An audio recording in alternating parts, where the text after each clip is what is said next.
What is going on, everybody? So far, backstage, it hasn't been pretty, but guess what? The Philadelphia Eagles come out this game 1-2-1 on top of the NFC East.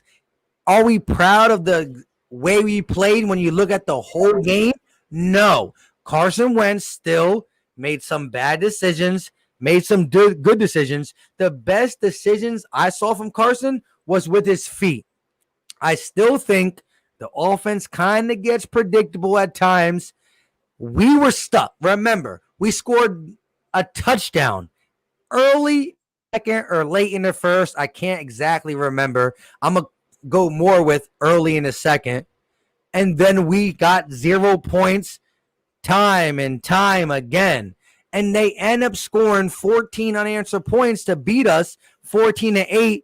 And then the offense finally woke up, but they woke up because of Ronnie McLeod interception,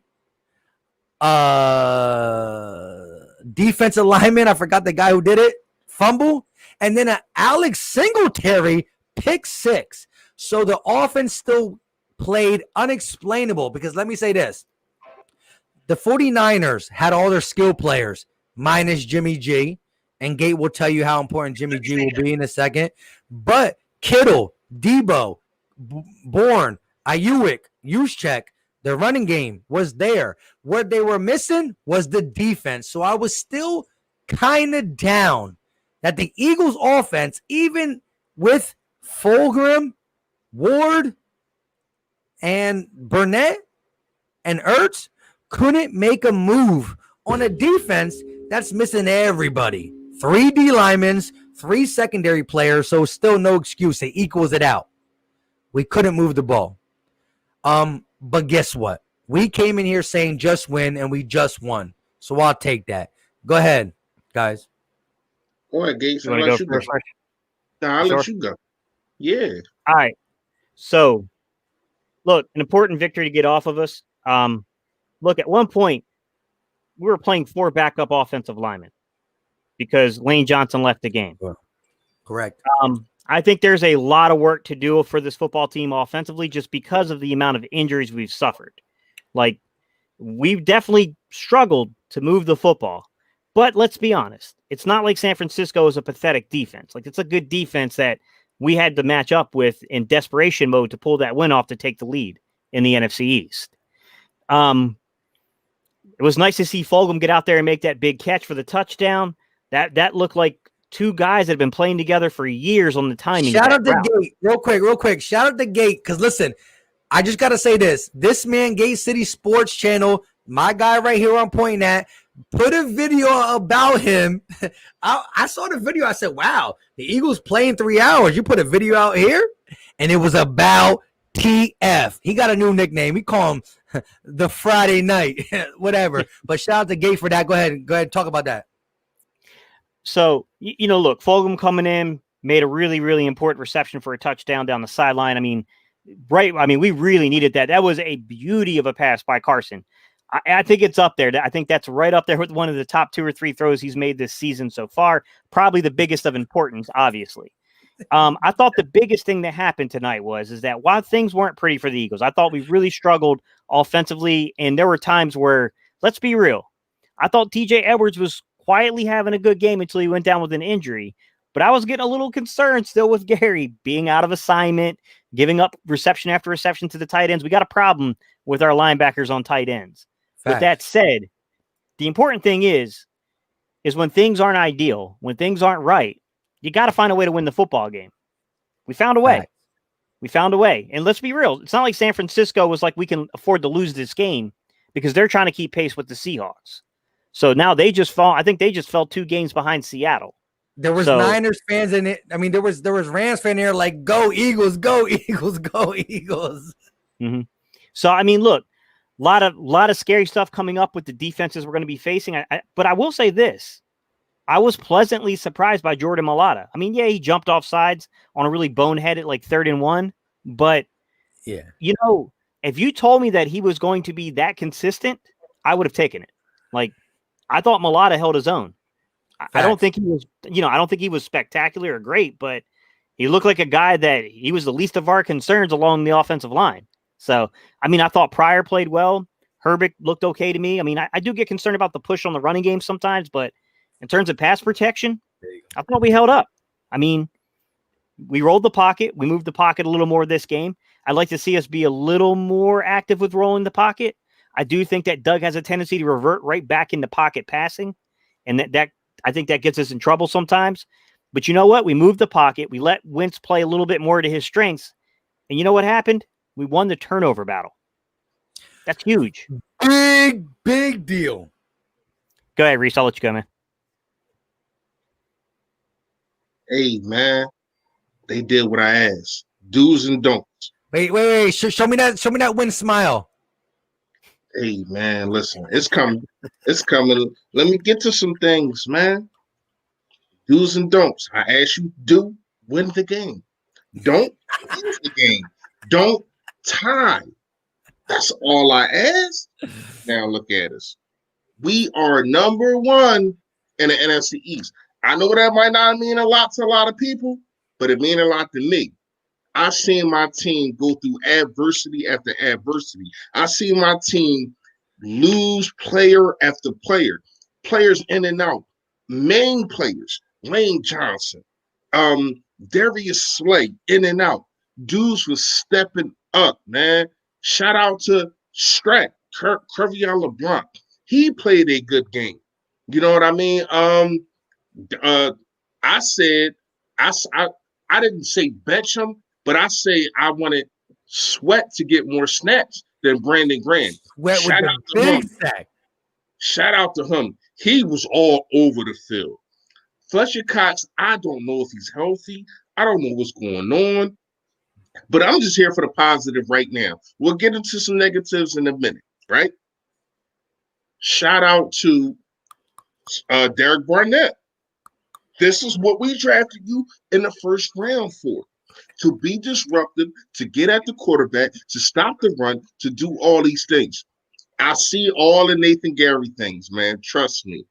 I'm going to give him all the smoke I can, probably tomorrow.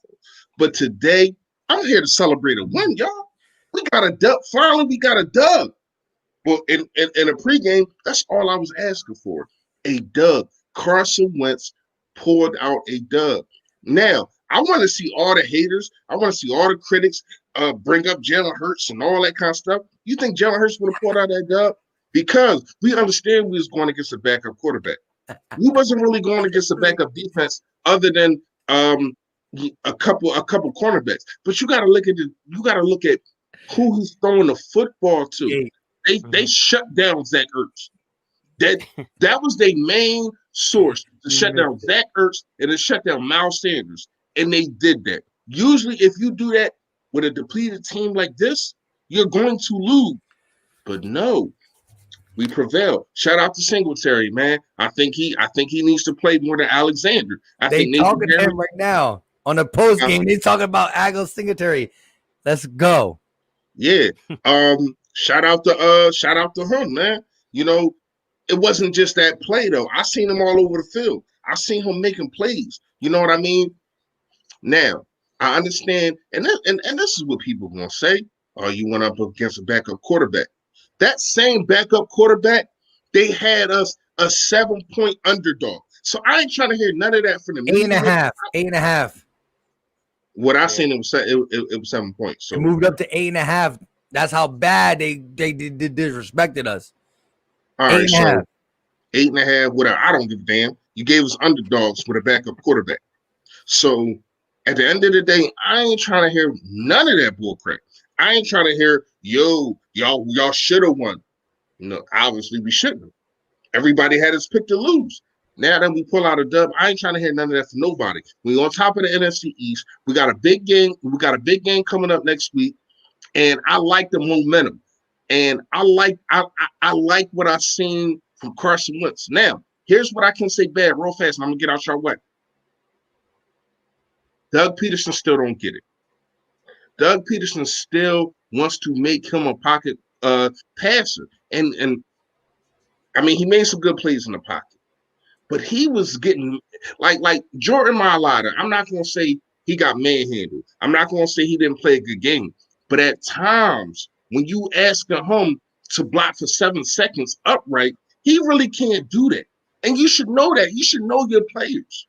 You know what I mean? But you still want Carson Wentz to wait until everybody get into their routes, break their routes, and all that kind of stuff. You have no rhythm with your wide receivers, but you still want him to sit in a pocket with a broken down line and sit there and try to throw to these guys that he has no chemistry with at all. You know what I mean? Other than that, I really don't have no problem. Jim Schwartz, thank you. No sticks defense. I thought when that third and 12 came, I thought he was going to play 6 defense. I said, "Oh my gosh, you better not." And he didn't. He played him off. He played him off, but he kept the linebacker short. It was it was like a dime cover 3 type of thing. And it was like a reaction kind of defense. I'd rather that than the 6. Correct, because you stop all that underneath stuff. Because what they do if everybody's back to the first down and it is deep, you just get like 10 guys who can block for a running back. So at least the linebackers there, go ahead, continue, are able to contain it. Right. I mean, listen, man, we got the dub, man. That's what I've been asking for. We got it, and let's go. Fly, Eagles, fly, man. Like, I understand people want to be down, like, oh, well, we did this and we did that. No, we got the win. We got the dub. Look at my face. I'm happy. I'm happy right now, y'all. It's 12 o'clock. It's 12 o'clock. I got work in 6 hours. But I'm here to talk to y'all because we finally get to come up here in 2020 on the BBP stage and talk about a win. We have never on this BBP stage talked about a win. Facts. Now we doing that right now, y'all. There's that smile I wanted, but look, let me say something real quick. I want to say this. Look, Eagle Nation, it was not pretty. Let's be honest. Carson Wentz still is doing some stuff that I believe is not him. Again, 2019, he misses high and low once in a while. He's missing high and low at an alarming rate. However, the interception still was a tip pass. But let's talk all positive because we won the game. Carson Wentz. No. I want you to keep going with this a little clear. I want to hear this. No. That's all I had. I only seen 2 bad passes from Carson Wentz, but I want to hear what you got to say. There was a couple short passes that he could have hit and strive. A couple throws to the dirt to Miles Sanders, and Miles Sanders had the ball. I knew you was going to bring that up. Hold up, real fast. I knew you was going to bring that up. He didn't throw that football because Miles Sanders would have got killed. I thought so too. But when the replay it was not. He would not get killed. I said on my live stream, he maybe threw it to the dirt because he would have got killed. Watch the replay, and it was definitely not that situation. But let me say this. Carson Wentz still battled back when everything was mattered. And listen, we're talking about a guy in his 5th year with guys who don't even know what 5 is when it comes to the NFL. You're talking about Travis Fulgham, a practice squad player picked up from the Detroit Lions. You're talking about Greg Ward Jr., who's still trying to get his feet wet as a wide receiver ex-quarterback. And last but not least, not your 3rd round, not your 4th round, but your 5th round pick wide receiver. So I credit him standing in there with a backup offensive line. Listen, there was times that Carson Wentz could have got sacked, but his mobility's here. Gate City, I want you to lead into this. Have you seen a different mobility when it comes to Carson Wentz since week 3 to week 4? Because week 1 and week 2, he was a short window size, man. You mean a 1 week window size?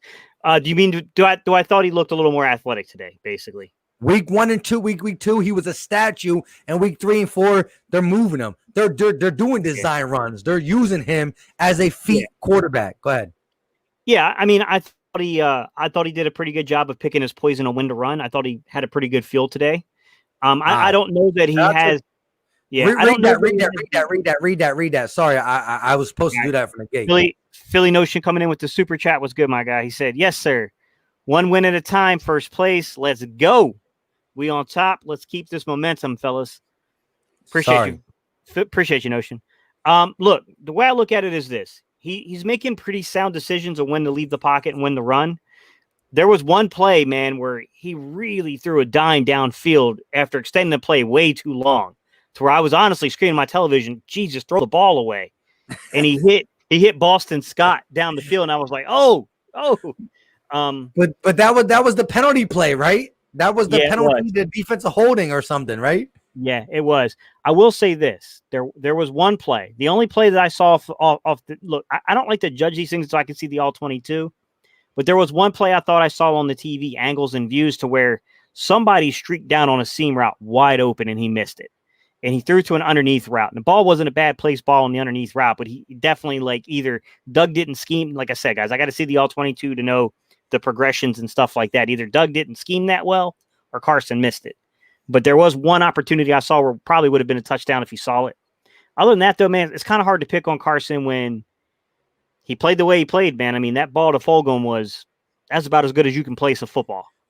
His best throw of the season, because the other throws could have came in clutch, but it was nothing more clutch than that. And listen, shout out to Fulgham, because listen, he could have easily stepped out of bounds. This guy having the awareness and the self-awareness to catch the ball and use the sideline right. Go ahead, Philly Fresh. Yeah.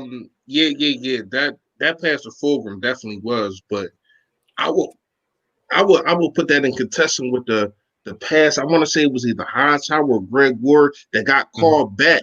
Not because of us, because of defensive holding. When he broke out to the pocket, he like shook like two defenders and threw the ball across his body to the middle of the field. I want to say it was Greg Ward. It wasn't a first down, but I think we was at like 3rd and 12, and I think he got it. I think he got it in like 2nd and 12, and I think he would have got it. It would have been like 3rd and 3 or something. But that pass, oh my gosh! But it got. I mean, you're not going to talk about it because it got called back because it was defensive holding. Now, what I can say. Told Mike to bet on the Eagles. Yeah, I don't bet on my team, so I dig that. You know what I mean? But what I can say is, I mean, you want to break down Carson's play. This is the best game that he had this year. That's what I can say. I can sit there and look at it.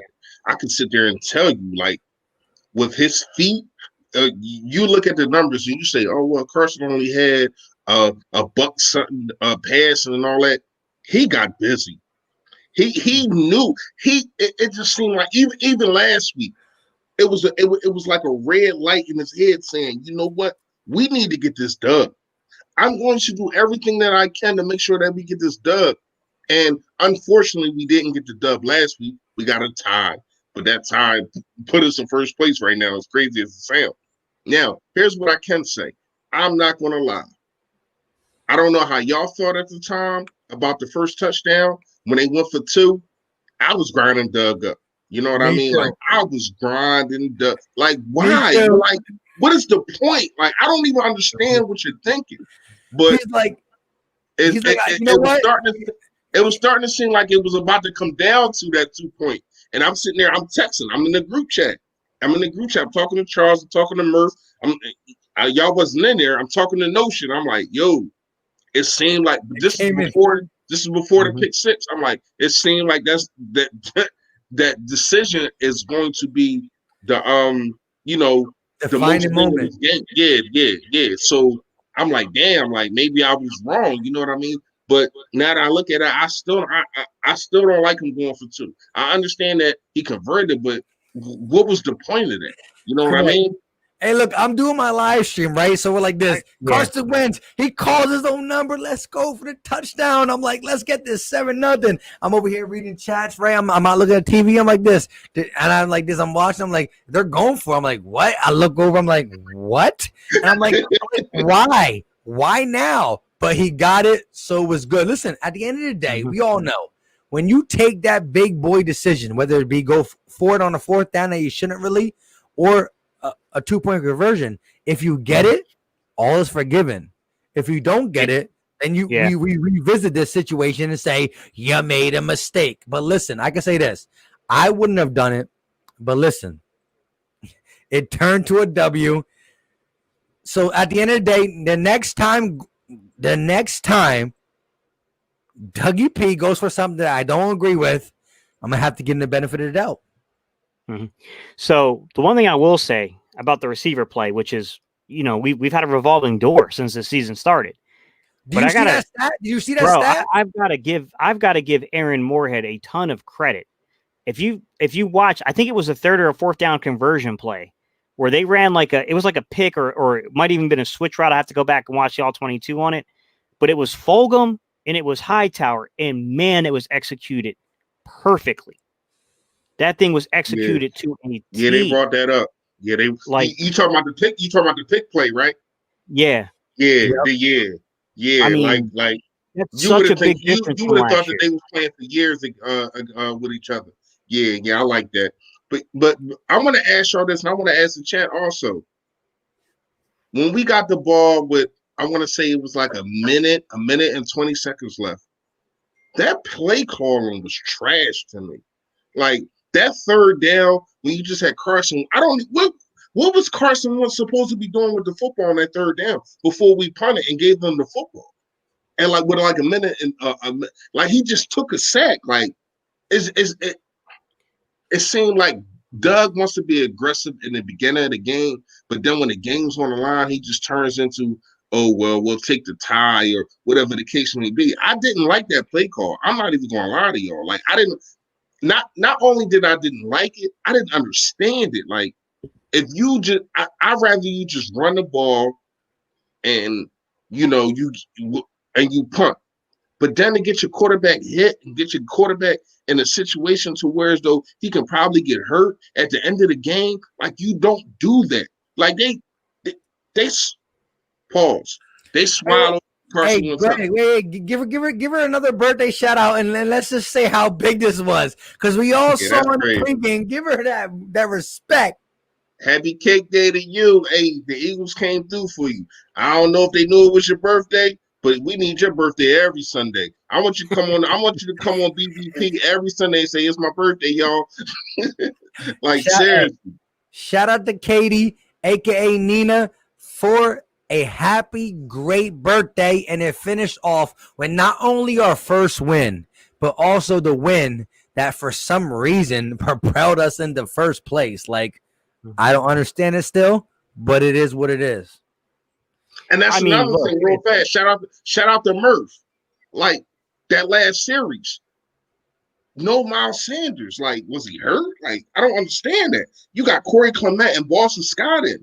Why don't you have your starting running back running the football?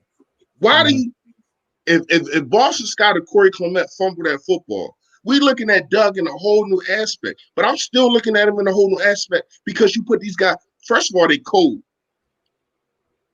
I don't want to keep bringing this up, but I was a running back. I know what it's like to come in the fourth quarter and be cold. It's a difference when you got your guy who's already rolling or he's been taking hits all game, even if he's not rolling at all. Ain't no fatigue, man.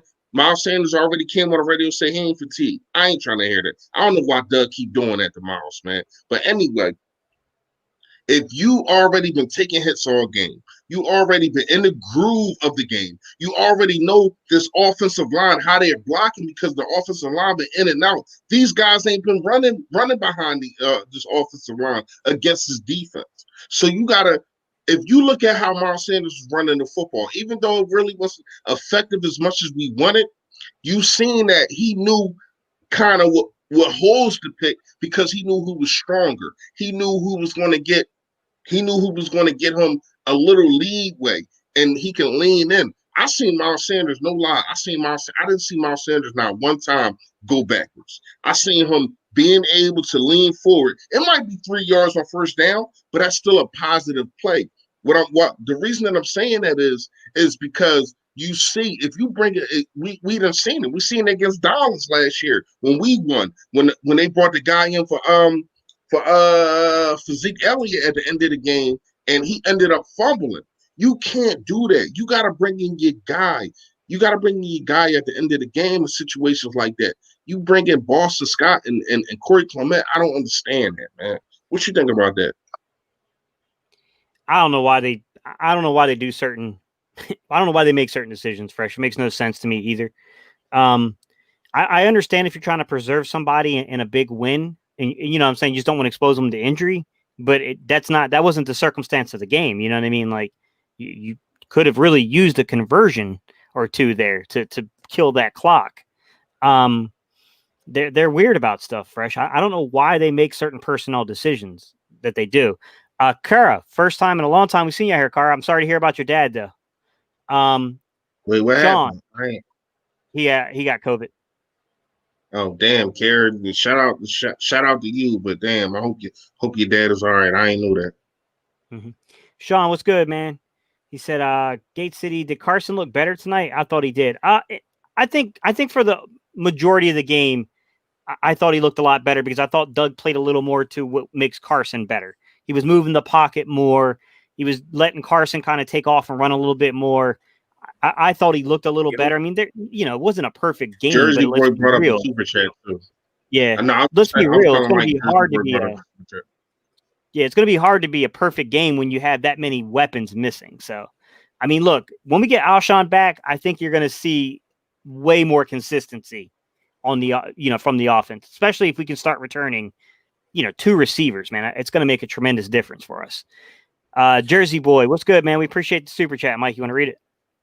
Shout out to my guy Jersey Boy with the $5 super chat, and let's go. We watching. Listen, if you look at my screen TV, but I can't do because I don't want to get no copyright. We talking to Travis Fulgham. This man's at the podium talking about, yeah, I caught that game winner. What's up though? Put me on the team. Listen, Jersey Boy with the $5 super chat. Great W. Carson showed a lot of heart. D-line really showed up big time. Offense was shaky. Shout out to Gate City on Fulgham. I talked about the video. He's a keeper. What's up with Sanders? I don't know, man. Like, I don't know. I don't know if he can. Yeah. I don't know what's wrong with him that he can't stay the distance. But go ahead. No, that's what Reese was talking about. That's what he was saying is like the decision to not let Sanders stay in the game when we're trying to convert, a couple of third downs, and I honestly think it's a Miles Sanders pulls himself out of the game type situation. I don't think it's a Doug Peterson said, oh, Boston Scott or Corey Clement is better. No, I think it's for something. I hope that's not it. I know, but for some reason, Miles Sanders keeps kind of pulling himself out of games.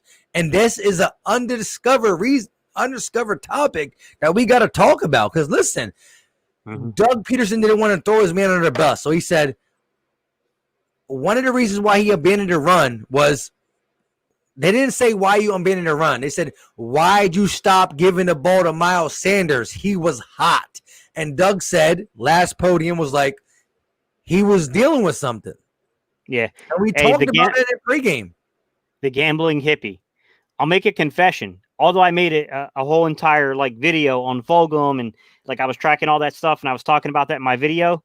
In the first offensive series, I saw number 13 out there. And obviously I didn't mistake it for Aguilar, but in my mind I was thinking who is that? Who the hell is I did too. I did too. I said, who the hell? It's crazy. That's the same way I thought about Robert Davis last year. I'm like, who the hell is this dude? Yeah, but listen, so I'm doing the real live play-by-play, right? I'm like this. I'm like, all right. I'm like, so the Eagles in the shotgun. They got blah blah blah to the left. He throw it. He catches it. It's number 13. Who? And so look, everybody's watching. I'm like, who? I'm like, oh yeah. And Gate City said Travis Fulgham, but I had to get it after I got the first one done. Was he wearing 13 in camp, guys? No, I don't know what he was wearing in camp. I don't even remember him in camp. Nobody talked about him in camp at all. No, they said he was making big catches, but there was no film about it. It was all word by word. I made a video showing a little bit of stuff I could find, but he was incredibly difficult to pull film on. Nobody was posting anything on Twitter, really. Nobody it was almost impossible to pull film on him. Hold up, Jarek Reed. I appreciate you being a Cowboys fan, coming here and just giving us that good stuff. But you know what I'm saying? Who's on top of the division? Let me hear it.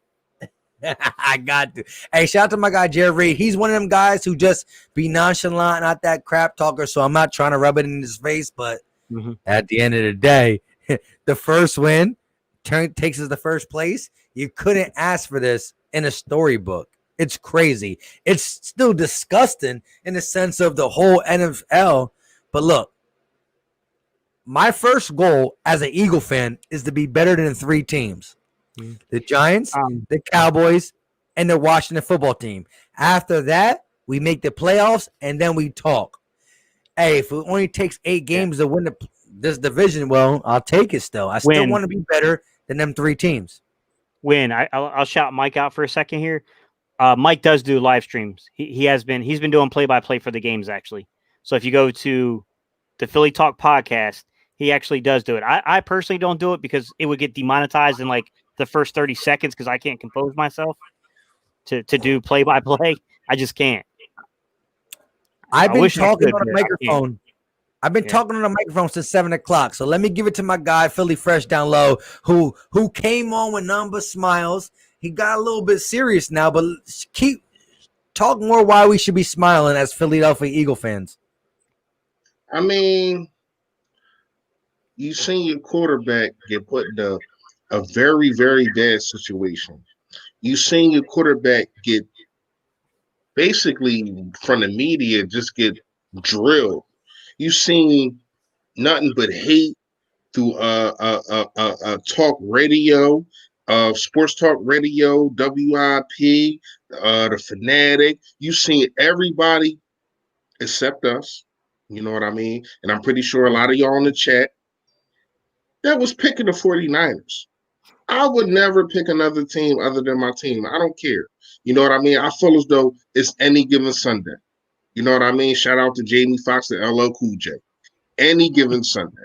Like, so when you look at it, right, you got a quarterback that's depleted with wide receivers. Let's just go across the league real fast. Kirk Cousins, does he look different without Stephon Diggs? Answer me that. Deshaun Watson, does he look different without D-Hop? Answer me that.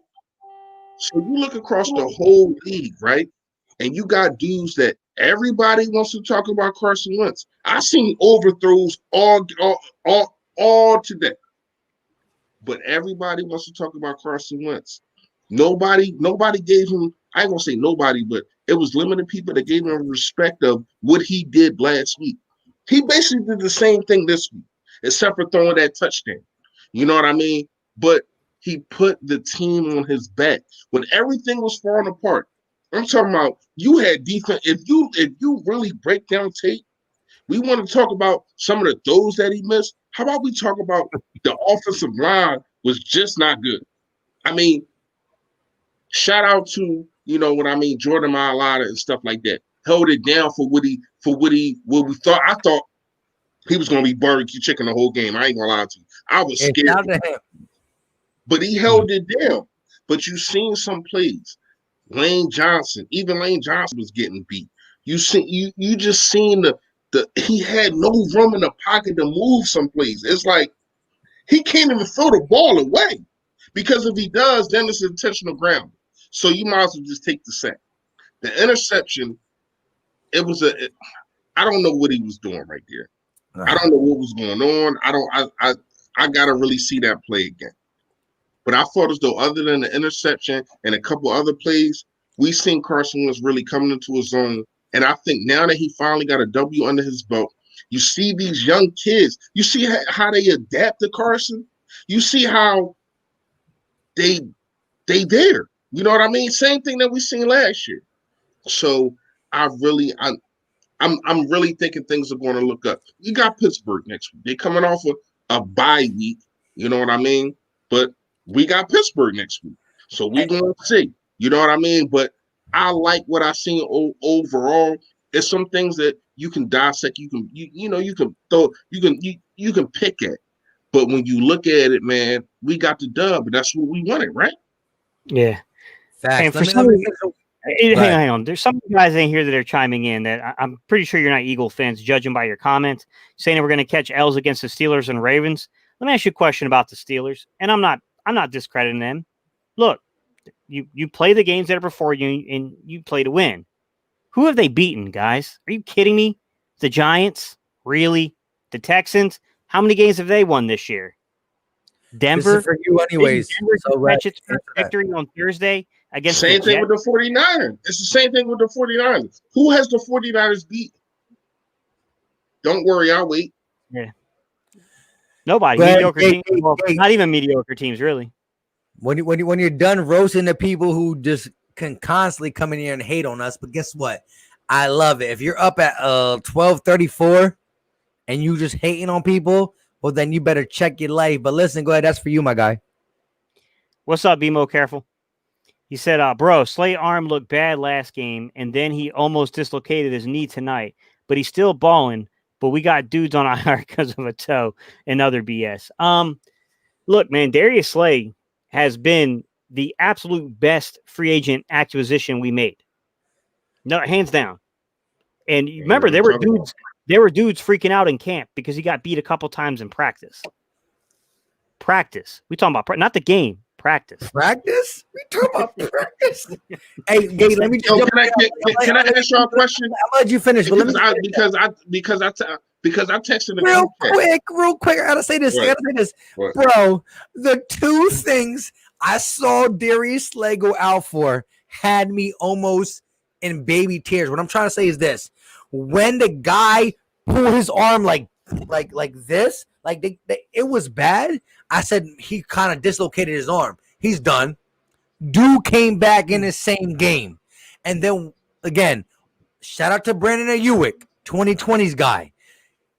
Darius Slay was in position to tackle him. The dude used the crown of his head right in his knee, took him out of it, which then I got to give him the credit for jumping over the moon, jumping over Marcus Epps. That's just straight athleticism. But listen, be more careful. You 100% right. This guy, his arm was broken back like I thought he was done forever with that arm breaking. Then the knee hit, I thought he was done. Darius Slay, who's been known as a Lions defender, to miss a lot of games for hamstrings. This man is Iron Man so far. But let me I'm knocking on wood and all that stuff. But hey, shout out to you. Be more careful. But listen, he needs to be more careful. But Darius Slay. I mean, first of all, I get what you're saying, but that really wasn't his fault. First of all, that was a dirty hit. That's number one. Like, I don't understand how that didn't get called.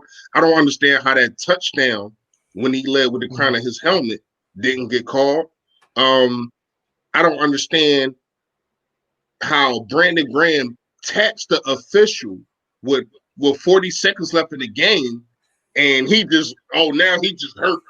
So you give him all this time to set up. Man, I ain't gonna lie to y'all, man. It started looking goofy.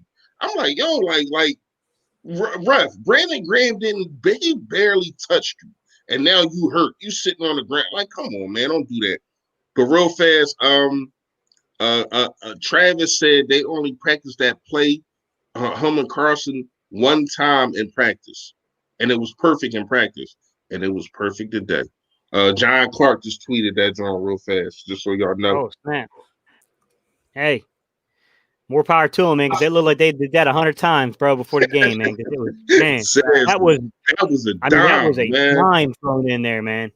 Hey, I know some of you guys are chopping us up about Jannard Avery. Y'all want us to talk about him. Look, the one thing I'll say about Jannard Avery is this. He was eating a little bit. I thought this game he stood out a little bit, and we all know that he's a speed rusher, but I thought the one play that stood out was when he actually got a bull rush on. I didn't know Jannard Avery had that in him, so I'll shout him out for that. Like, there were times where I legitimately questioned why he made it over other guys and why he wasn't IR'd to and then bring a guy like Joe Osman originally on the roster or something like that. And Avery kind of showed out today of what he can do. I mean, that's the thing, is that the coaching staff gets to see some things that we're not, we don't get to see these guys 24/7 like they do. But I thought Avery, definitely, first time I thought today was the first time I thought to myself, like, hey, man, like, dude, him and Sweat together coming in off the bench is pretty good. Yeah. Hassan Rizzo even got in there. Yeah, I like the on whole Avery, on Avery, real fast. You know, he's really not as talented as him, but he's really that kind of Javion Clowney type of guy, kind of like a rover. You know what I mean? Kind of like a joker, whatever you want to call it. And you're absolutely right. To see him do that bull rush and to see him, first of all, it looked like he gained some weight. I don't know if it's just me, but it looked like a Janoris Avery gained. When I seen him, I'm like, who the heck is that? I thought He so looked like too. you thought so too, right? Yeah, I Like thought he so looked like too. a DT or something, but he still got that speed, man. Like I think he can be a major factor on his defense. Um, just for the day, just for the day. I'm going to apologize to Derek Barnett. He looked like a first round draft pick. I know I said it earlier, but I don't know how many people was in here. He looked like a first round draft pick. I seen swing moves. I seen spin moves. I seen bull rushes. I seen him going around. What's the guy named Trent Williams? And and he's not. he's a And good he's not. And he's not. You said what? He's a great left tackle. That's what I'm about to say. And he ain't no slouch. He ain't no joke.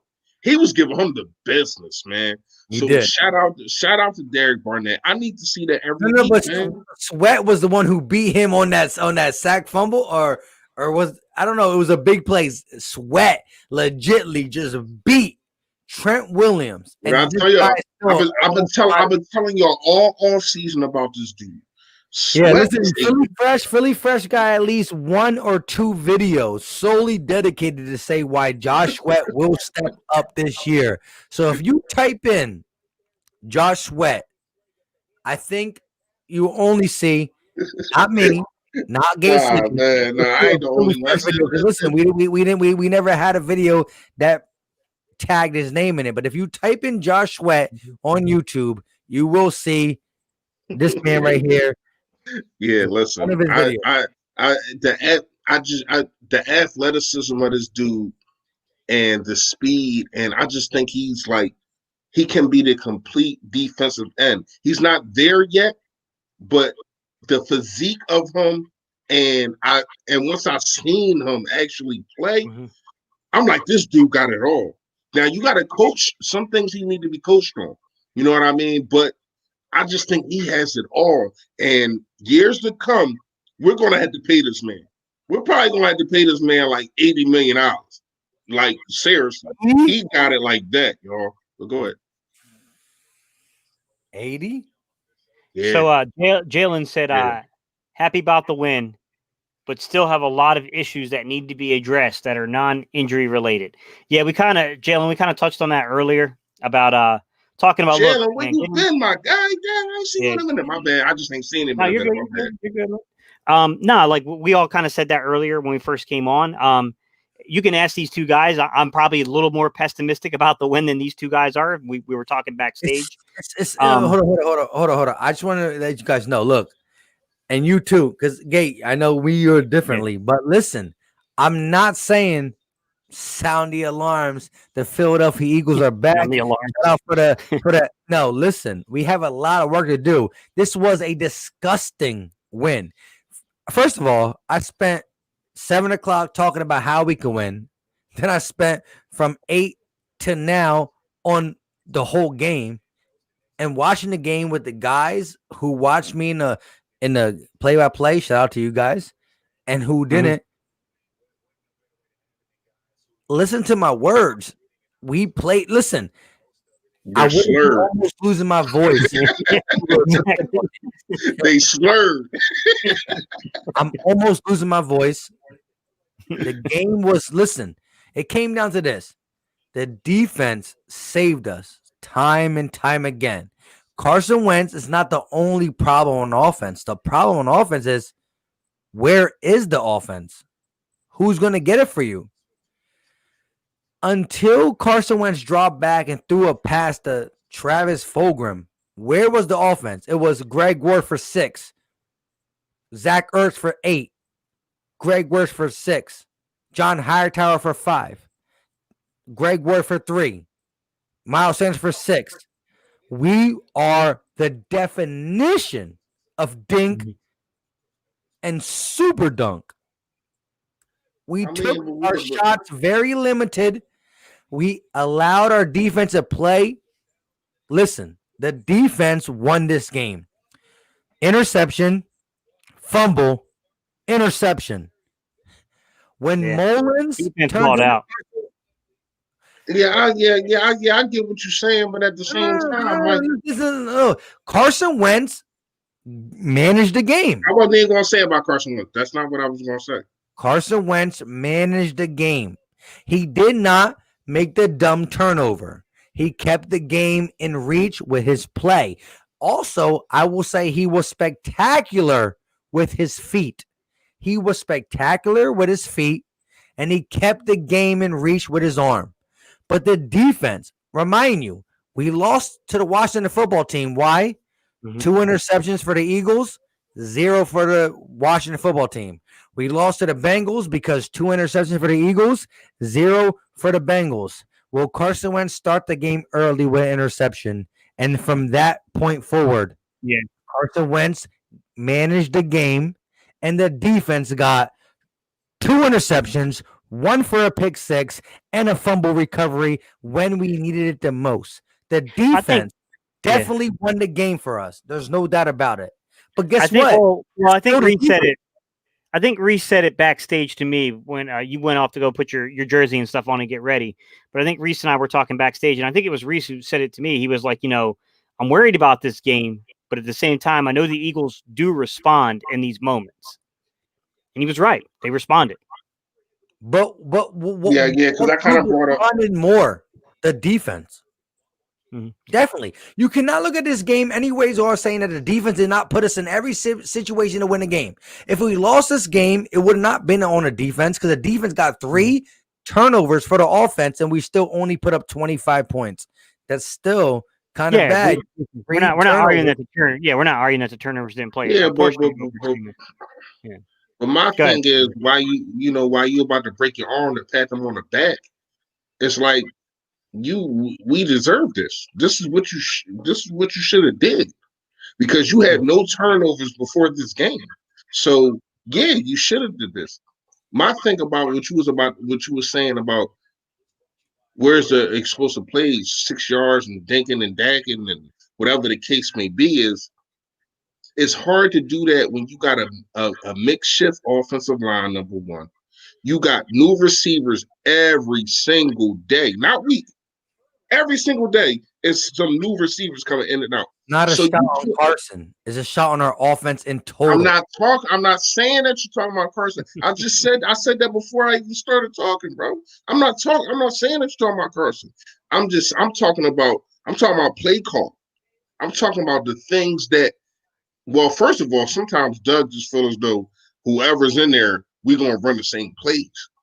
But you gotta, when it do come to Carson, you gotta look at some of the things that what he's working with. But I wasn't even talking about Carson. What I'm saying is, when you come into a game and you looking at the guys that we have, John Hightower really the only speed.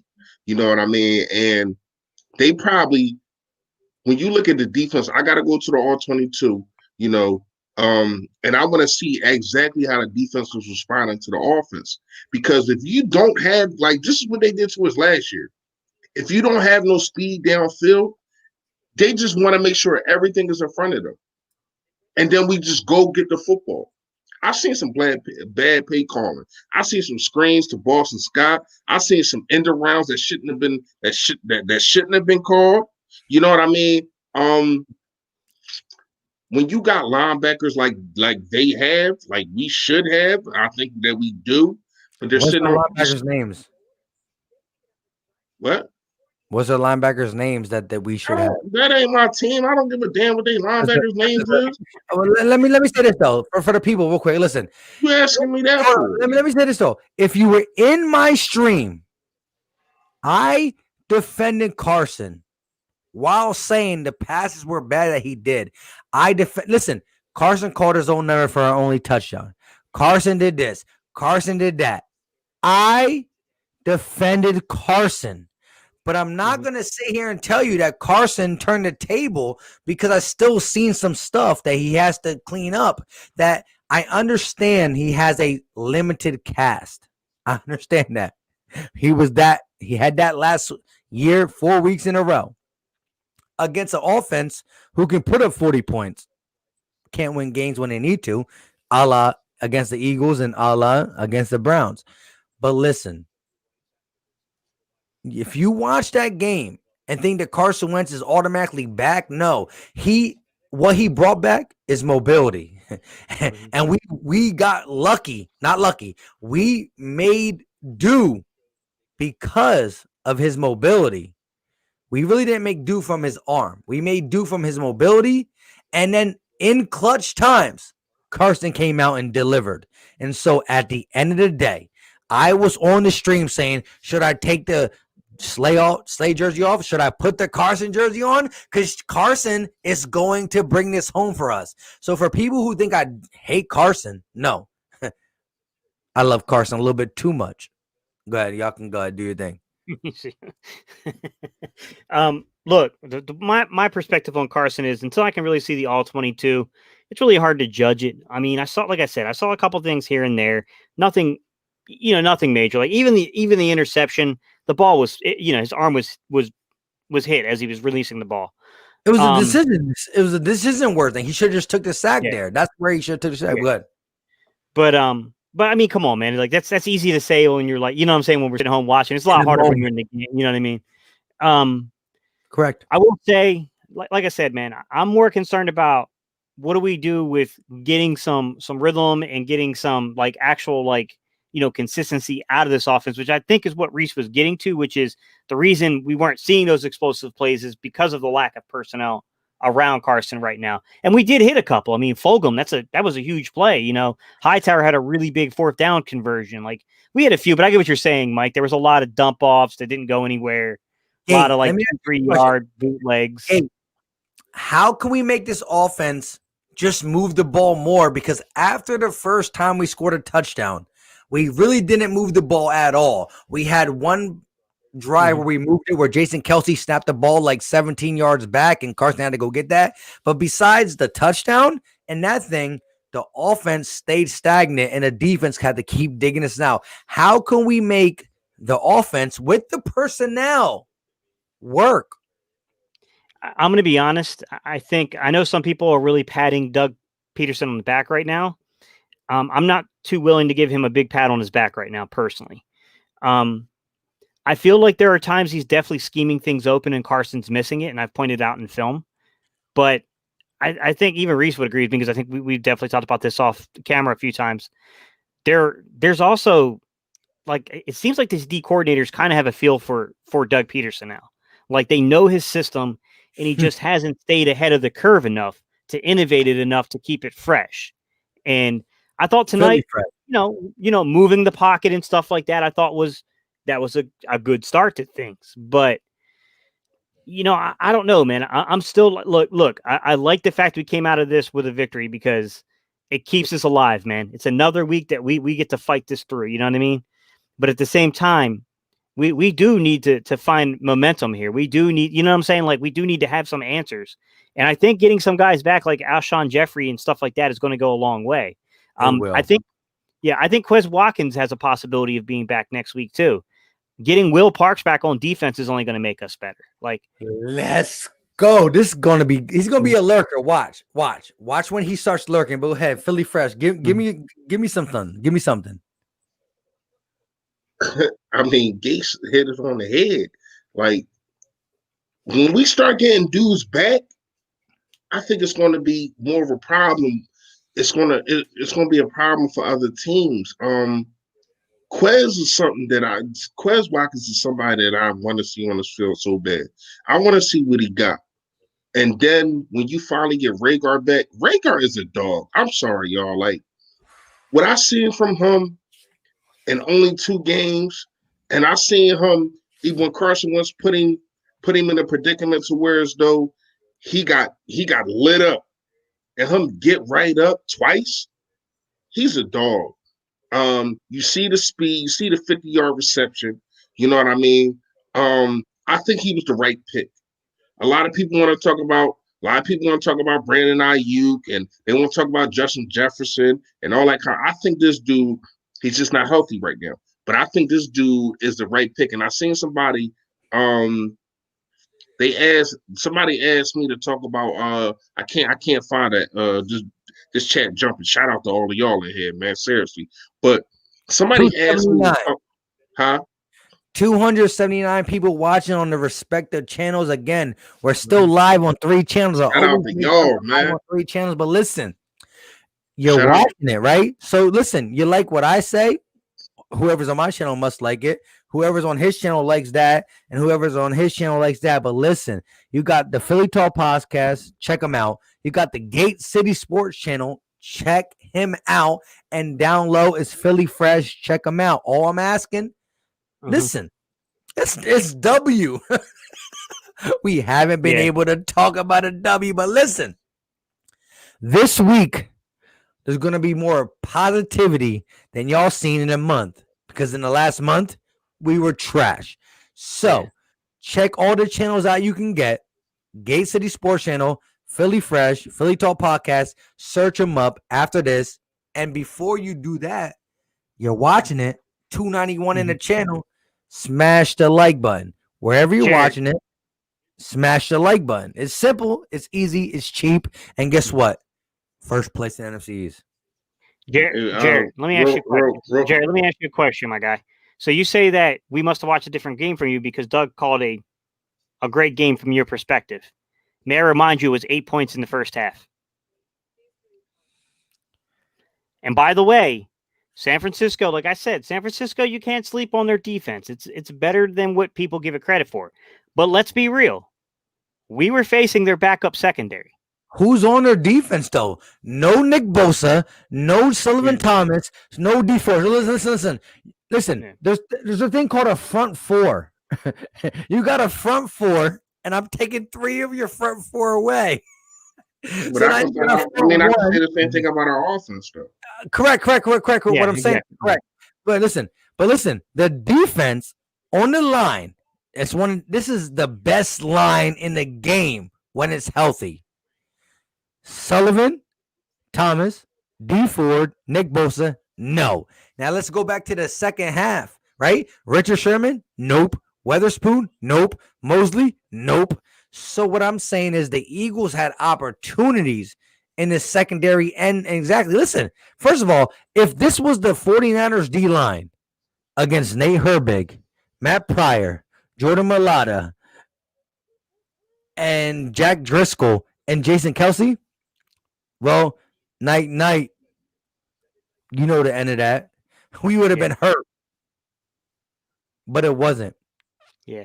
Hey, Zesty Steakhouse, I'm going to answer you real quick, man. And we need, like, Reese has been waiting to talk for like 10 minutes now. Sorry, freshman. Ertz was non-existent tonight. Dude, they blanketed him. That was the one guy that they basically put in their game plan. They were not going to let beat him. So, I mean, there's only so much you can do if you're Ertz, man, if they're blanketing you with coverage. Like, you know what I'm saying? Like, you got to be realistic with that. We also know when Fresh goes, it's a nice 7-minute piece. Go ahead, my guy. Get it. That's because I don't get to talk that much. So when I go, I got to go. You know what I mean? I don't just go, I go. It's a difference between going and going. Go ahead, do your thing, my guy. No, real fast. Somebody asked me to talk about Jordan Mailata's play and if, you know, like basically like the future. Jordan Mailata still got some work to do. Shout out to him holding it down, though. Like, I'm not going to take nothing away from him. I still want you to call up Cordy Gunn. This dude is still not on nobody's team. He's just sitting on the streets. Jordan Mailata is not somebody that I want to rely on, but he is serviceable. We've seen that. Like I said earlier, y'all, I thought that Carson Wentz was going to be running for his life because of Jordan Mailata. But he held it down. But I did see some plays, you know, and I got to go through some tape again. I see some plays and a lot of defenses are going to start doing this because if I seen it and they pointed it out on national TV, it's things that he misses. When the defense, when the defense is doing not in the rounds, but when the defense is doing cross routes, basically trying to confuse him, he doesn't know who to block. And that comes with experience. You know what I mean? But I don't need that experience at the cost of my quarterback right now. You know what I mean? So I need him to figure that out in practice. Call up Cordy Glenn yesterday. You know what I mean? But I do feel like Mailata, he held his ground. Driscoll came in when Lane Johnson was in and out. But Held his ground. Does anybody know what the actual thing was for Lane Johnson? Because why he go in and out and in and out and in hamstring. Out. He had a hamstring. They said he had a hamstring. But there was times where he's like he went into the locker room, then he played, and he was on the sideline, then he played on the sideline, then he played. Like it was like he was picking his poison. He had a hamstring. Them hamstrings is iffy, man. Correct. 1 minute you feel like you ever had like in the middle of the night just have a cramp and like that's gonna make you want to cry. Like literally make you want to cry. Like you can't get it out. It's like a big knot in the back of your leg when you can't. I done had them. You know what I mean? Right. Like literally you want to cry when you can't get them out. So when you got them, you got to go in the locker room. You got to get them massaged out. They use that little roll thing that they got. And, Correct, they're trying to make sure that, that you're ready. So he probably, when you bend it straight and you stretching it out, you cool for a minute. You like, oh, all right, I'm ready to go. But then when you sit back and then you block it again, that joint tighten up again. You like, oh, I need to get up out of here. Like, you know what I mean? So it wasn't like Jason Peters. Like, because people text me saying, yo, he doing it like he doing Lane Johnson, the next Jason Peters. He wasn't doing it like that. It was different. He was trying to fight to be on the football field for his team. That's different. He wasn't picking his plays like, oh no. Lane Johnson was actually trying to be on the football field. But them hamstrings, man. They do work. Good. First, I thought it was. I don't understand why we got so many hamstring injuries, but them Jones ain't no joke. At first I thought it was his ankle. Y'all can hear me? We good? Yeah. I hear you, man. At first I thought it was his ankle. You know what I mean? I'm like, man, this ain't good. He had to clean up surgery and all that. I'm like, man, this ain't good. But then once I heard it was a hamstring, you know what I mean? I'm like, you don't want your guy to be hurt, but it's something that is not going to really linger if you get it treated right. I tell you the truth, I would have when it's a hamstring like that, them joints is tricky. I would have rather him just be like, listen, man, like I'm done for the day. Like, and let Driscoll play but I get it. You want to be out there fighting for your guys, so you in and out. But at the same time, you got to understand for dudes that's next to you, for even your center and your right guard, that causes confusion because it's certain things that Lane Johnson does that Driscoll can't do. You know what I mean? So when you're doing that, you cause the confusion to your center, number one, because he don't know who the heck over there. Because a lot of people don't know this. Kelsey a lot of times tells people who to pull. Like you're pulling. You know what I mean? He talks to the offensive line. And you got to make sure that you know who is in. And if he's looking over there, he thinks it's Lane Johnson 1 minute and it ain't. You know what I mean? And he's telling Driscoll to do something that he can't do. That can be disastrous. So you got to make sure, like Lane, I get it. I get it. Trust me, I've been there. I get it. You want to fight for your team. But at the same time, sometimes it's just like, man, I'm going to have to sit this one out. You know what I mean? Facts. So let me get to this one quick thing. My guy, our guy, to be honest, Jalen Williams, who was on here last week to discuss the online play, said Mailata looked a lot better than I thought he would. But I saw Doug try to help him with giving him a tight end. The motions also forced the defensive ends to tighten his split to make it easier for him. So he was saying, hey, shout out to Jordan Mailata. You're in an NFL game. You're playing against NFL talent. But again, Doug, on the low key, tried to make it easier for him. The offense itself tried to make it easier. Listen, you got to understand, look, you think it's just Carson and the receivers. Like, on offense, it's only about the quarterback and the receivers. It's not like to make them look good. You gotta be able to be good in front. Listen, we all know you live and die by the D line and the O line. The O line was in trouble, but Doug used all his extra juju, let's say, to divide into the offensive line. So listen, you're like, why can't we get down the field? You know why we're dink and dunk? Because a lot of times we had to have a scat. We can't do scat protection. You know what I'm saying? We got to have protection. And when we did scat protection, Carson had to get the ball out of his hand quickly. Quick. Look, there was still a lot of things that we need to clean up. Every single game has been clean up stuff. But every single game besides the Rams game, we should have won. We should be a bad team at 3-1. We can still feel the same way about the Eagles. Wow, we need work. But we should be we need work team at 3-1. And the main reason we're not, besides the blunder of the I'm gonna stay stagnant on overtime, is listen, Carson Wentz, bro. Listen, watch my channel. Who's on my channel? Watch my channel. I love me some Wentz. I freaking love me some Wentz.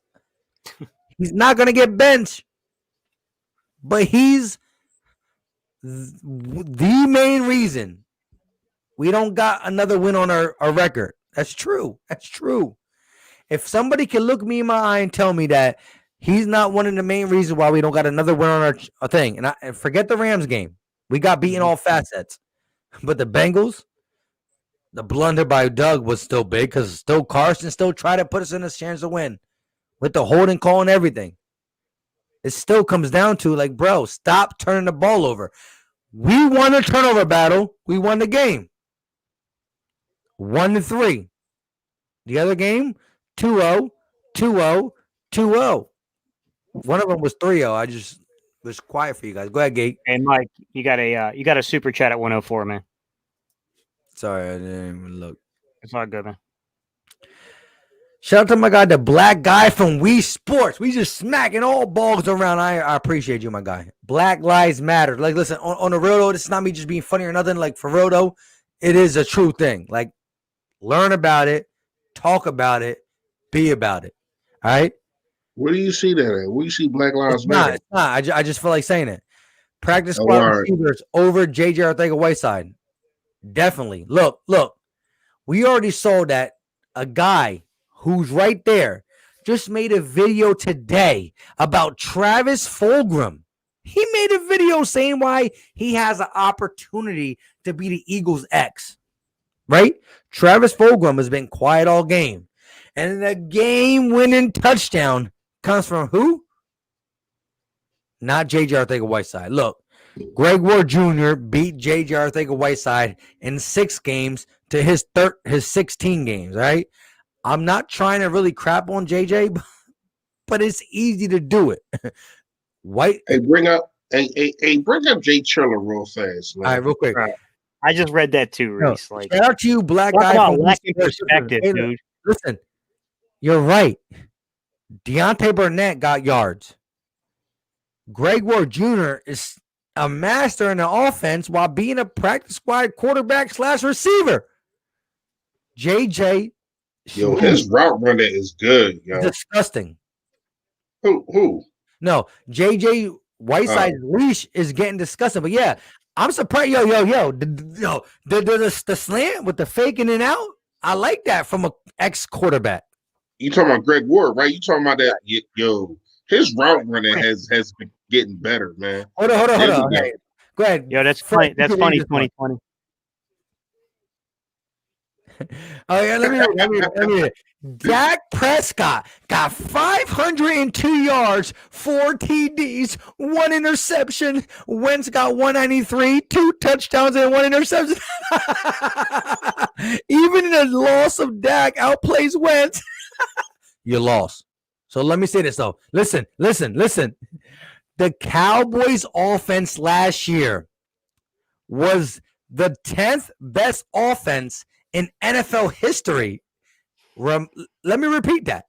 You had the 10th best offense in NFL history.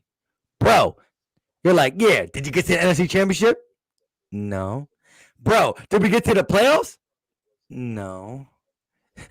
Did we get over 500? No. Bro, you broke a record twice, having the 10th best record in NFL history and being the only one in the top 10 who didn't make the playoffs. The other ones was the greatest show on turf, the Tom Brady with Randy Moss, the Denver Broncos who would have got 2015. All these offenses not only won the Super Bowl, they at least made the playoffs. So you were the 10th best offense in 50 years, bro. 8-8. 9-7. Practice squad players beat you. Now let's look at it again. Against the Falcons, Dak is looking extra good in the second half. Luckily, their coach is trash and they don't know how to take a onside kick, so you won that game. Okay, you should be 0-4, but let's say that you're playing against the Seahawks with no defense. Ryan Fitzpatrick throws for 3 touchdowns and 300 yards. But you're proud that Dak did it, but you caught the L. And then the biggest one is you go against the Cleveland Browns in your own territory, and guess what? The guy who takes a shit on his chest took a shit on your chest. Odell Beckham with 3 touchdowns. Yeah, this is what I'll say. This is what I'll say, and then I'm going to end this topic just because I don't want to waste time with this fool. Bro, last year, Dak Prescott had set. Hang on, Mike. Last year, Dak Prescott had 7 games where he threw for over 300 yards. You were 3-4. The 3 teams you beat the Giants in like week 1. You beat Washington in week 17. You beat Detroit minus Matthew Stafford. Who did you beat in those games? Nobody. Okay, Dak. What's he done this season? Oh, yeah, Dak's lighting up the scoreboard. He's doing all this. Bro, you're a 1-3. Bro, the only team you beat was Atlanta. Let me just say this. Their team scored a combined 150 points. Their team probably scored 150 points in the first 4 games, but they got 1 win. You scored. Listen, the Eagles scored about 60 points in 4 games.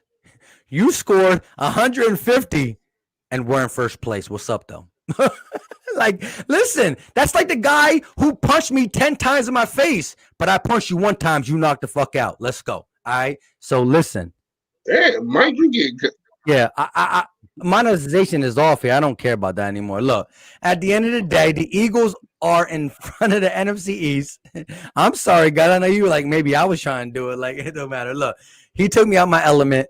I normally don't get out my element. I'm normally the one who's always in the element. I'm always laughing and joking. But look, y'all trash. Like, y'all can score 50 and lose. And guess what? Against us, you're like, I'm going to score 50.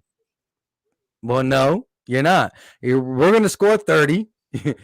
Luckily, because your defense is so trash, you're going to score 27 and catch up fashion and throw an easy pick. That's what you do.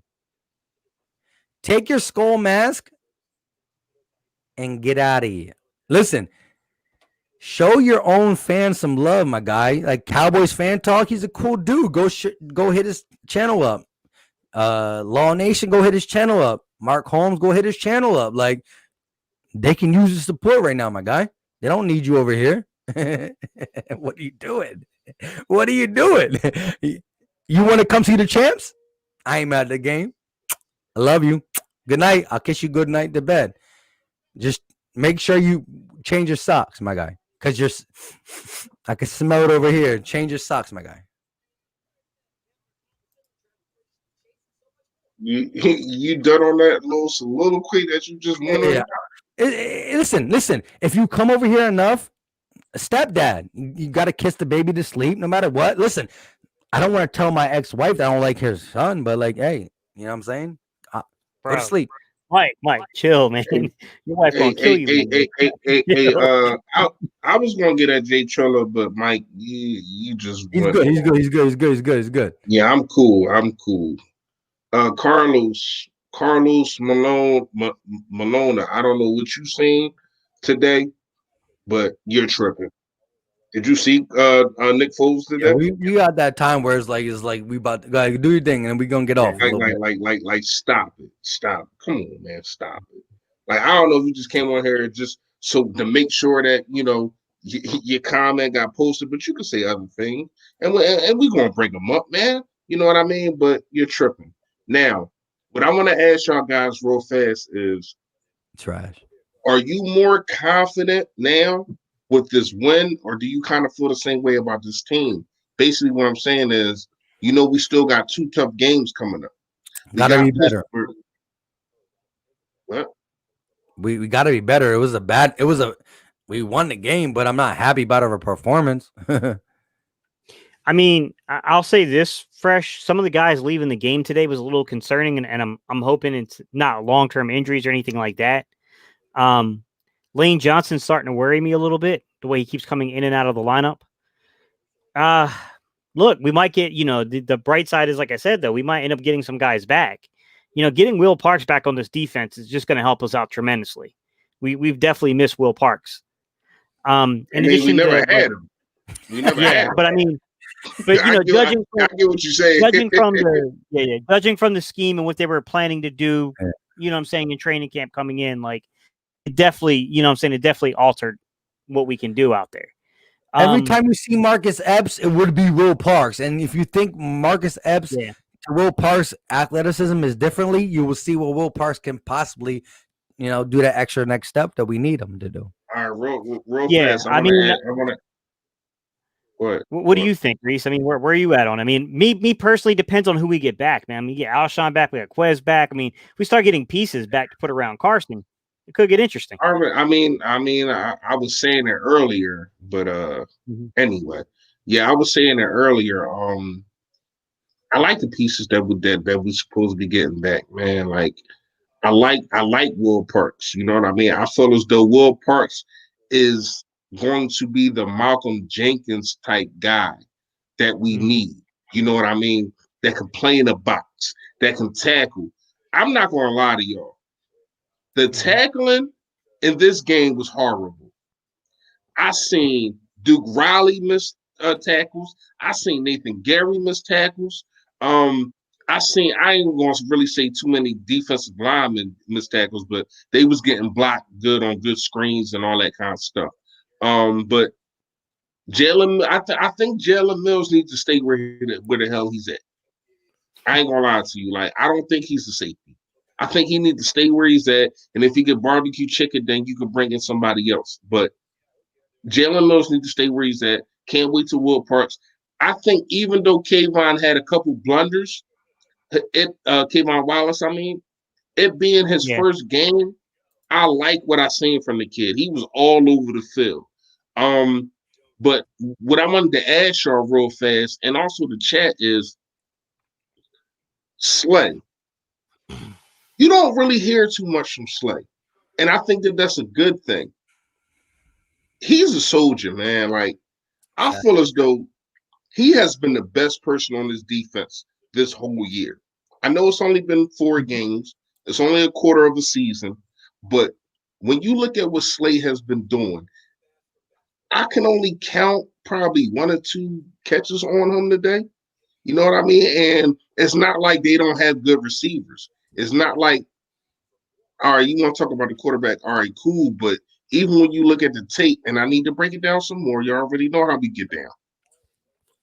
You look at Slade, man, it's like he's a magnet to receivers. If he doesn't make a breakup, or if he's not causing disruption, he's right there to make the tackle. And you really can't say that about a lot of these defensive players. A la Nathan Gary. Oh my gosh, he was horrible again. I don't really want to give Nathan Gary too much of my energy. I already know how I feel. I feel as though he should have been on a pond. I don't know why Jim Schwartz liked this dude so much. but we started to see less of him at the end of the game. And I think that's when the defense started turning up because Kittles was torching us. Like, let's just keep it real. Facts. Kittles gave us the business, man. And that's a problem, especially when not really going against Pittsburgh, but going against Baltimore. That's what they do. Like, they don't really have like no type of wide receivers, none of that. But Andrews and dudes like that at the tight end position is going to kill you. Now, I like they finally, they use Jalen Hurts, they use Kayvon Wallace, but I still need to see something out of these linebackers. Singleton, shout out to him. I forgot about him. I ain't even gonna lie to you. I'm not gonna sit up bro, here. you can't forget about a pick 6, bro. No, I'm talking about. I forgot about him before the game. Before the game, I forgot about him.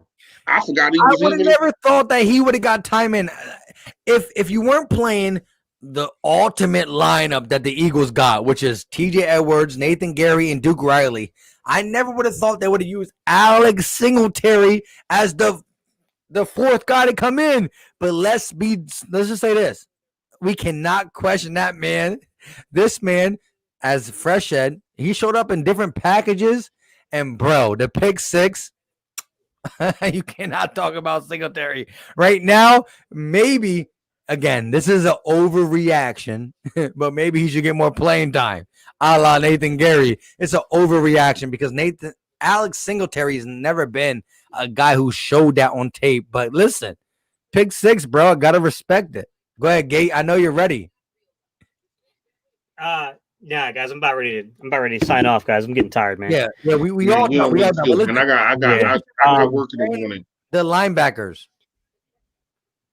What do I think about our linebackers? And Alex Singletary's play that you saw. Alex Singletary, look, man, it was one good play where he made the pick 6. That was a big play. I mean, if you're going to have one, a couple breakups too, and a couple tackles too. I seen him play better than Nathan Gary and TJ Edwards. That's all I'm gonna say. But go ahead, my bad, Gates. Go ahead. I thought TJ Edwards actually had a really good game before he went down with the injury. But the problem being is I don't know how severe the injury is. You know what I mean? Like, who knows? I mean, he could be out. He might be the next guy they put on that short-term IR. Right now, I think you need Alex Singleton because he's the only other guy in there that really has any kind of experience.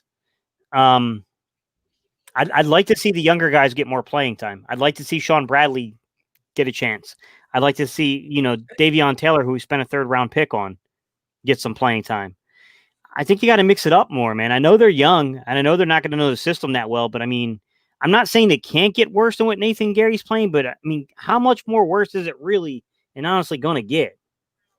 I mean, Nathan Gary in pass coverage, he's been a bit of a liability this year. I mean, he was really good for us last year in pass coverage, but this year he's been a liability straightforward. Yeah, but what about Duke Riley being a guy who normally is on special team?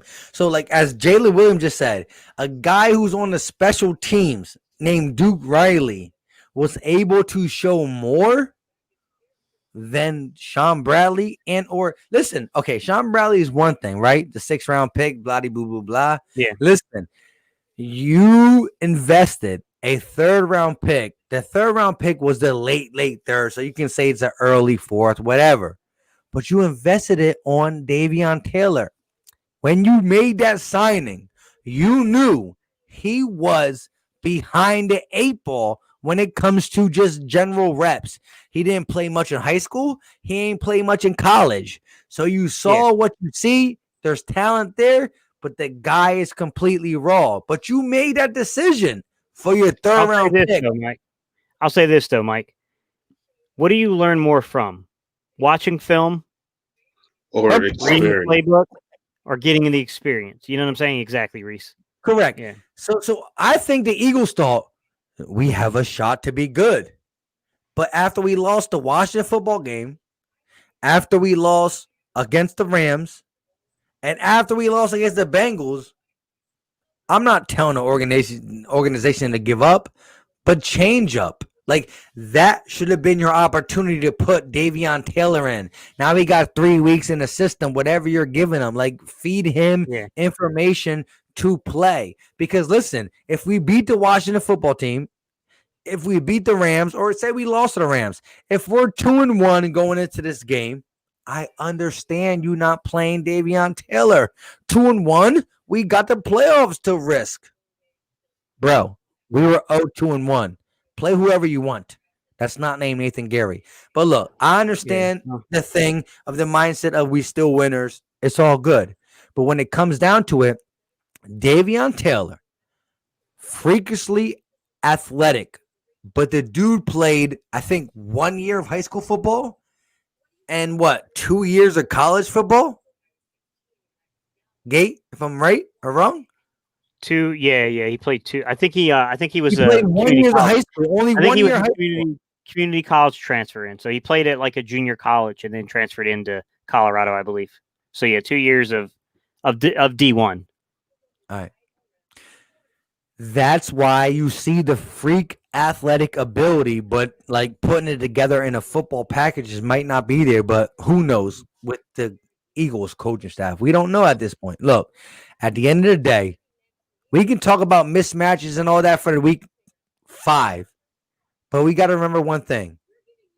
The Eagles won. like, look, it's sloppy yet satisfying. Y'all watched The Lion King. Y'all saw Simba. He took that little slug. It was like sloppy yet satisfying. That's what we do with this win. Simple and plain. We got out with a W. We are in first place. Disgustingly in first place. But I'm gonna hold my hand up high. First place. I don't care if it's first place in the dungeon. We're still first place somewhere. Let's go. All right, guys. I'm gonna get ready to close it out. And then I'll give you guys your chance to talk, guys. Hey, man, It was a good win. It was a great win today. Not gonna say that the game was pretty, but getting a victory sure feels good, man. It's good to come in here and talk about a win instead of a loss.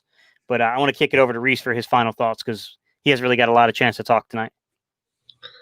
My final thoughts is we got the dub, y'all. That's what we wanted. You know what I mean? We in first place in the NFC East. That might not mean a lot to a lot of people, but it means something to me. I get to go to work tomorrow and talk my ish. I got Dallas fans. I got Giants fans. I even got the Washington football team fans at my job. So, you know what I mean? When we tied last week, they was grinding me up. You know what I mean? You know me, I talk my ish, but it's not really too much that you can say when your team ain't winning. Now we got a dub. What can they say to me? You know what I mean? So I'm happy for that. It's things that need to be fixed. It's nothing to it's nothing to try to shy away from. Like it's things that need to be fixed. I feel as though getting back some players that should help. Number one, Jim Schwartz, I think made adjustments, and I think he made the adjustments because of personnel being injured. But he finally made adjustments in the second half. Shout out to him for that. Doug Peterson, I still need you to run the ball more. You came out in the second half and threw the ball 6 straight times. That's still a problem to me. How do you come out the gate and just not run the ball at all? And just put Carson Wentz in a predicament to get sacked or get hurt, knowing this offensive line is where they at. So that needs to change. But overall, I'm happy, man. We got to win. I kept asking for a win, and it is what it is, man. Shout out to all of y'all that's still in here. It is 1:30. I got work. I got to wake up at 7 o'clock in the morning. So you already know what it is, man. Stay Philly. Stay fresh, y'all. And I would be a different Mike if I had to work, which I normally wake up at 5 in the morning, but I took a V day hoping that I can celebrate with a W and not an L. So shout out to everybody in the chat. Go ahead, Gate City, say one more goodbye because we out. All right, man. You already know how I close out everything. I just do me a little, and this will sound good this time because we got a victory to do it with, but do a little EAGLES. Let's go, Eagles. And again, the reason I'm this lit, drink wise, V-Day, and I somewhere deep inside of me felt a W because I was, or maybe I drank because I thought we were going to lose. I don't know. But guess what? First place, NFC East. I don't care what anybody got to say.